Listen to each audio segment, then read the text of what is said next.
আপনার কি ঘুম কম হয়? তাহলে ঠিক এই ভিডিওটা আপনার জন্য। খুব মনোযোগ সহকারে ভিডিওটা দেখুন। আমি আজকে ৬ টা টিপস দেবো, যে ৬ টা টিপস আপনার কিন্তু ভীষণ উপকারে আসবে।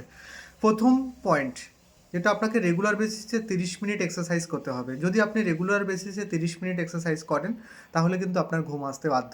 সেকেন্ড, আপনি যে ঘরটাতে ঘুমাতে যাচ্ছেন, সেই ঘরটাতে ঘুমাতে যাওয়ার আগে ঠিক অন্ততপক্ষে ১ ঘন্টা আগে আপনার লাইটটাকে অফ করে দিন।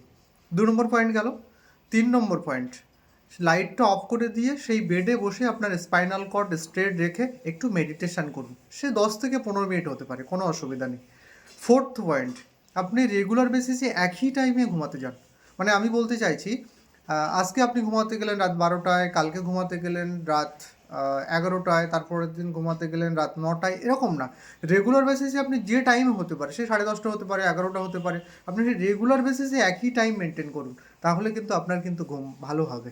আর নেক্সট পয়েন্ট, মানে ৫ নম্বর পয়েন্ট, যেটা হচ্ছে রেগুলার বেসিসে আপনার ডায়েট প্ল্যানের মধ্যে একটু খেয়াল করে দেখুন তো, আপনি চা বা কফি বেশি ইনটেক করে ফেলছেন না তো, যার ফলে আপনার শরীরের মধ্যে বেশি ক্যাফেন চলে আসছে না তো।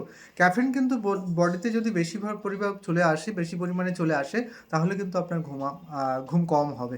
এগুলোও কিন্তু আপনাকে খেয়াল রাখতে হবে। ৬ নম্বর পয়েন্ট, আমরা তো এখন মানে 5G-তে এখন বসবাস করছি। তো সবারই হাতে একটা করে মোবাইল রয়েছে, সবার মোটামুটি ল্যাপটপ রয়েছে, কম্পিউটার রয়েছে, টিভি রয়েছে। সেই ইলেকট্রিক গ্যাজেট থেকে আপনাকে অন্ততপক্ষে ঘুমাতে যাওয়ার ২ থেকে ২.৫ ঘন্টা আগে আপনাকে কিন্তু দূরে থাকতে হবে। মানে মোবাইলের স্ক্রিনের যে ব্লু লাইট বা ইলেকট্রিক গ্যাজেটের যে ব্লু লাইট, সেটা চোখে আসলে কিন্তু ঘুম আসতে আমাদের প্রবলেম হতে পারে। এই ৬টা পয়েন্ট আপনাকে দিলাম, এই ৬টা পয়েন্ট আপনি মেনটেন করুন, অবশ্যই ভালো রেজাল্ট কিন্তু আপনি পাবেন। আর ভিডিওটা যদি ভালো লেগে থাকে তাহলে একটু শেয়ার করে দেবেন যার ঘুমের প্রবলেম আছে। আর আপনি কেমন রেজাল্ট পেলেন এই ৬টা পয়েন্টকে অ্যাপ্লাই করে আমার কমেন্ট বক্সে কিন্তু অবশ্যই জানিয়ে যাবেন। Thank you.